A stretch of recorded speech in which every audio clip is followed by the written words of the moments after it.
غازی علم الدین 4 دسمبر 1908 کو ایک شخص طالب مند کے گھر لاہور میں پیدا ہوئے۔ یہ ان کے دوسرے بیٹے تھے۔ نجاری پیشہ تھا۔ عزت سے دن گزر رہے تھے۔ ایسے نموار نہ تھے، مختصر سے حلقے میں اچھی نظر سے دیکھے جاتے تھے۔ اس زمانے میں مسجد محلے کے بچوں کی ابتدائی درسگاہ تھی۔ طالب مند نے بھی اپنے بیٹے علم الدین کو مسجد میں بھیجا تاکہ قرآن مجید پڑھے۔ علم الدین نے کچھ دن وہاں گزارے، تعلیم حاصل کی، لیکن وہ زیادہ تعلیم حاصل نہ کر سکے۔ طالب مند کے 2 بیٹے تھے، محمد دین اور علم الدین۔ دونوں میں بڑا پیار تھا۔ علم الدین والد کے ساتھ کبھی باہر جاتا تو محمد دین کو قلق ہوتا۔ ایک دفعہ محمد دین نے علم الدین کے بارے میں ایک پریشان کن خواب دیکھا کہ علم الدین زخمی ہے۔ محمد دین بے چین ہوا اور چھوٹے بھائی کی خیریت معلوم کرنے سیالکوٹ پہنچا۔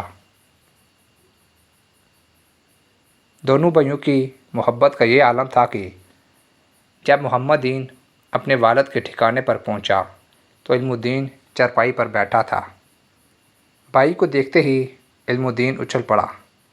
شدت جذبات سے دونوں بھائی بغل گیر ہو گئی۔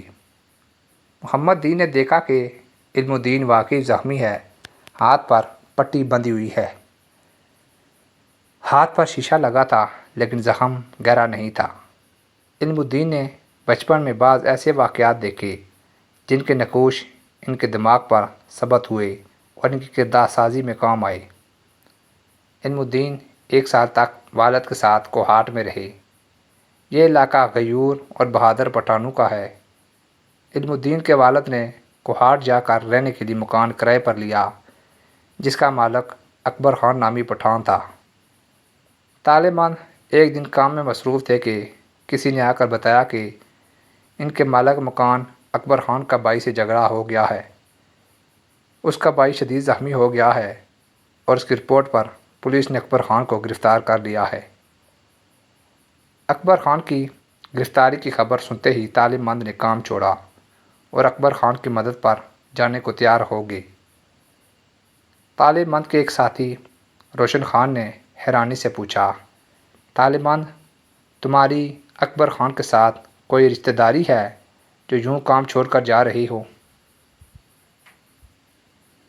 طالب مند نے کہا، میں اس کا کرایہ دار ہوں، وہ میرا محسن ہے۔ اگر خوشی کے وقت وہ مجھے نہیں بھول سکتا تو پھر میں کیا مصیبت کی گھڑی میں اس کی خیر خبر نہیں لے سکتا؟ روشن خان اور طالب مند دونوں ساتھ چل پڑے اور دونوں کی کوشش سے اکبر خان پولیس کی گرفت سے چھوٹ گیا۔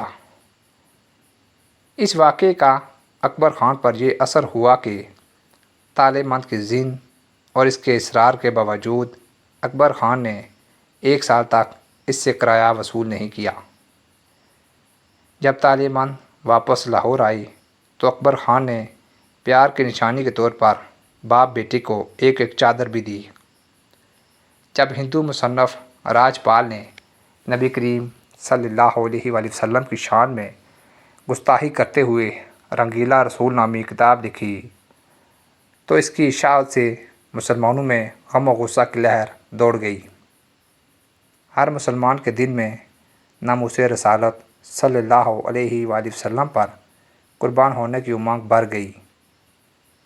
انگریزوں نے مسلمانوں کے جذبات کے پیش نظر راج پال کے خلاف مقدمہ دائر کیا، لیکن عدالت نے اسے بری کر دیا۔ غازی علم الدین ان تمام حالات سے بے خبر تھے۔ ایک روز حسب معمول کام پر گئے ہوئے تھے۔ غروب آفتاب کے بعد گھر واپس جا رہے تھے تو دلی دروازے میں لوگوں کا ہجوم دیکھا۔ ایک جوان کو تقریر کرتے دیکھا تو رکے۔ کچھ دیر کھڑے سنتے رہے لیکن کوئی بات پلے نہ پڑی تو قریب کھڑے ایک صاحب سے انہوں نے دریافت کیا کہ کیا مسئلہ ہے، تو انہوں نے علم الدین کو بتایا کہ ایک ہندو راجپال نے ہمارے نبی کریم صلی اللہ علیہ وآلہ وسلم کے خلاف کتاب چھاپی ہے، ان کے خلاف تقریر ہو رہی ہے۔ وہ دیر تک تقریر سنتے رہے۔ علم الدین کی زندگی کے تیور ہی بدل گئے۔ پھر ایک دفعہ غازی علم الدین نے خواب دیکھا۔ ایک بزرگ فرماتے ہیں، علم الدین جلدی کرو، راجپال تمہارے ہی ہاتھوں قتل ہوگا۔ قدرت نے یہ شہادت تمہارے ہی مقدر میں لکھی ہے۔ غازی علم الدین نے صبح ہوتے ہی تیز دھار چھری خرید لی اور سیدھا راجپال کی دکان پر پہنچی اور پوچھا کہ راجپال کہاں ہے؟ اس نے کہا میں ہی راجپال ہوں۔ غازی علم الدین نے وہی چھری اس کے پیٹ میں گھونپ دی۔ اس کے منہ سے ہائے کی آواز نکلی اور وہ فرش پر اوندے منہ گر گیا۔ راجپال کو قتل کرنے کے بعد غازی بڑے اطمینان سے قریبی نال پر گئے اور چھری کو اس ملعون کے ناپاک خون سے صاف کیا۔ ابھی پانی پینے ہی والے تھے کہ ایک شور ان کے کانوں میں پڑا، راجپال قتل ہو گیا، قاتل کو پکڑو، جانے نہ پائے۔ شور مچانے والے سب ہندو تھے۔ ان کے ہاتھوں میں برچیاں اور لاٹھیاں تھیں، لیکن وہ سب غازی کے قریب آ کر خود بخود رک گئے۔ یہ صورتحال دیکھ کر غازی علم الدین مسکرا دیے۔ غازی علم الدین کے والد گرامی تالے مند نے اپنے بیٹے کے اس کارنامے پر یوں اظہار مسرت فرمایا، اگر یہ کام میرا بیٹا نہ کر سکتا تو مجھے دکھ ہوتا۔ والدہ محترمہ نے فرمایا، اگر میرے 7 لڑکے ہوتے اور وہ اس طرح تحفظ ناموس رسالت کے لیے قربان ہو جاتے تو میں زیادہ خوش ہوتی۔ غازی نے خود کو پولیس کے حوالے کر دیا۔ راجپال کی نعش میو ہسپتال بھجوا دی گئی۔ اس کے قتل کی خبر آنن فانن پورے شہر میں پھیل گئی۔ رات گئے تک اخبارات فروخت ہوتے رہے۔ ہندو اسپتال کے باہر جمع ہو گئے۔ مسلمان بھی پولیس اسٹیشن کے باہر غازی علم الدین کی ایک جھلک دیکھنے کے لیے بے تاب تھے۔ مسلمان اخبارات کا مطالبہ تھا کہ غازی علم الدین کو رہا کر دیا جائے، کیونکہ اس نے حرمت رسول کی پاسداری کی ہے۔ غازی علم الدین پر مقدمہ چلتا رہا۔ ہر عدالت نے انہیں سزائے موت کا حکم سنایا۔ علامہ اقبال اور محمد علی جناح نے انہیں بچانے کی سر توڑ کوشش کی، لیکن سزائے موت کا حکم برقرار رہا۔ ایک دفعہ کسی نے غازی سے کہا کہ تم اقبال فعل نہ کرو، تو آپ نے جواب دیا، تم لوگ مجھے جامع شہادت سے محروم رکھنا چاہتے ہو۔ میں تو ہر جگہ یہ اعلان کروں گا کہ راجپال کو میں نے قتل کیا ہے۔ ایک جان کی کیا بات ہے؟ اگر مجھے 10 جانیں مل جائیں تو میں وہ بھی ناموس رسالت کی پاسداری پر قربان کروں گا۔ یہ قتل میرے نامہ اعمال کا اعزاز ہے اور میں اس اعزاز سے محروم ہو کر حضور صلی اللہ علیہ وآلہ وسلم کے دربار میں حاضر نہیں ہو سکتا۔ میاں والی شہر میں ایک مجذوب رہتا تھا جو کسی سے بھی بات نہیں کرتا تھا۔ جب غازی علم الدین میاں والی جیل میں منتقل ہوئے، اس رات وہ مجذوب گلی کوچوں میں دوڑتا پھرتا تھا اور بلند آواز میں نعرے لگاتا، لوگو تمہیں مبارک ہو، تمہارے پاس ایک عاشق رسول صلی اللہ علیہ وآلہ وسلم آ رہا ہے۔ وہ رات اس مجذوب نے یوں گزار دی، پھر غائب ہو گیا۔ جب جیل میں غازی علم الدین کو پھانسی کا حکم سنایا گیا تو ان کے جسم میں مسرت کی لہر دوڑ گئی، چہرہ تمتما اٹھا۔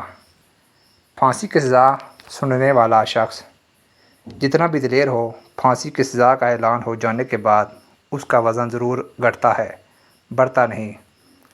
لیکن عاشق رسول صلی اللہ علیہ وآلہ وسلم غازی علم الدین کا وزن 22 مئی 1929 کو 128 پاؤنڈ تھا اور شہادت کے دن ان کا وزن 140 پاؤنڈ کے قریب تھا۔ یہ دنیا کی انوکھی مثال ہے۔ 31 اکتوبر 1929 بروز جمعرات میاں والی جیل ہی میں اس مرد مجاہد کو تختہ دار پر چڑھانے کا اہتمام کر لیا گیا۔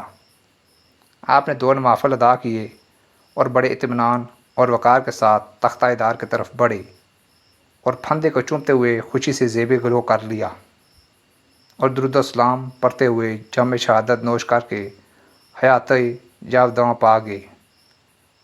علامہ اقبال نے جب جنازے کی کیفیت دیکھی اور شہید کے چہرے کی زیارت سے فیضیاب ہوئے تو فرمانے لگے، اسی گلاں ہی کردے رہے، تے ترخانہ دا منڈا بازی لے گیا۔ غازی علم الدین کو لاہور میں چوبرجی کے بالکل نزدیک میانی صاحب کے قبرستان میں دفن کر دیا گیا۔ صاحبزادہ خورشید احمد گیلانی رقم طراز ہیں۔ غازی علم الدین کا مقصوم دیکھیے، نہ چلہ کیا، نہ مجاہدہ، نہ حج کیا، نہ عمرہ کیا، نہ دیر میں نقشہ کھینچا، نہ حرم کا مجاور بنا، نہ مکتب میں داخلہ لیا، نہ خانقاہ کا راستہ دیکھا، نہ کنزوں کا دوری کھول کر دیکھی، نہ رازی و کشاف کا مطالعہ کیا، نہ حزب البحر کا ورد کیا، نہ اسم اعظم کا وظیفہ پڑھا، نہ علم و حکمت کے خم و پیچ میں الجھا، نہ کسی حلقہ تربیت میں بیٹھا، نہ کلام و معنی سے واسطہ رہا، نہ فلسفہ و منطق سے آشنا ہوا، نہ مسجد کے لوٹے بھرے، نہ تبلیغی گشت کیا، نہ کبھی شیخی بگاڑی، نہ کبھی شوخی دکھائی۔ اسے پاک بازی کا ضابط نہیں، محبوب حجازی سے ربط تھا۔ وہ تسبیح بدست نہیں، مست مے لست تھا۔ وہ مسند ارا نہیں، فقیر سر راہ تھا۔ جس زمانے میں رسوائی زمانہ کتاب لکھی اور چھاپی گئی، شہر لاہور میں ظاہر ہے حقوں کے زلزلے ہوں گے، علم و فضل کے چرچے ہوں گے، واعظ و نصیحت کے غلغلے ہوں گے، ادیبوں اور خطیبوں کے تن تنے ہوں گے، لیکن شاتم رسول کو اسفل سافلین میں پہنچانے کی سعادت کسی صوفی باصفا، کسی امام ادب و انشاء، کسی خطیب شعلہ نوا اور کسی سیاسی رہنما کے حصے میں نہیں آئی، بلکہ ایسے مزدور کو ملی جو ممتاز دانشور نہیں، معمولی کاریگر تھا، جس کی پیشانی پر علم و فضل کے آثار نہیں، ہاتھوں میں لوہے کے اوزار تھے۔ خدا معلوم وہ نمازی تھا یا نہیں، لیکن صحیح معنوں میں غازی نکلا۔ وہ قلع و دستار کا آدمی نہیں تھا، مگر بڑے کردار کا حامل بن گیا۔ غازی علم الدین نے فن تجوید و قرات سیکھا، نہ عربی فارسی پڑھی، نہ رومی کی مثنوی دیکھی، نہ زمخشری کی کشاف پڑھی، نہ دین کے اسراز و رموز سمجھی، مگر ایک راز اس پر ایسا کھلا کہ مقدر کے بند کواڑ کھل گئے، قسمت کا دریچہ کیا کھلا کہ جنت کے دروازے کھل گئے۔ یہ عقل خود بین کا کرشمہ نہیں، عشق خدائے بین کا معجزہ تھا کہ کل تک دکان پر ٹھک ٹھک کرنے والا علم الدین آج کروڑوں مسلمانوں کے سینے میں دل بن کر دھک دھک کر رہا ہے۔ بے شک عشق رسالت کی بات ہی نرالی ہے۔ حقیقت یہ ہے کہ اللہ کے رسول کے لیے یہ جان بھی چلی جائے اور اللہ اور اس کا رسول راضی ہو جائے، تب بھی یہ سودا سستا ہے۔ دعا ہے کہ اللہ تعالی ہم سب کو اس واقعے سے سبق حاصل کرنے کی توفیق عطا فرمائے۔ آمین یا رب العالمین۔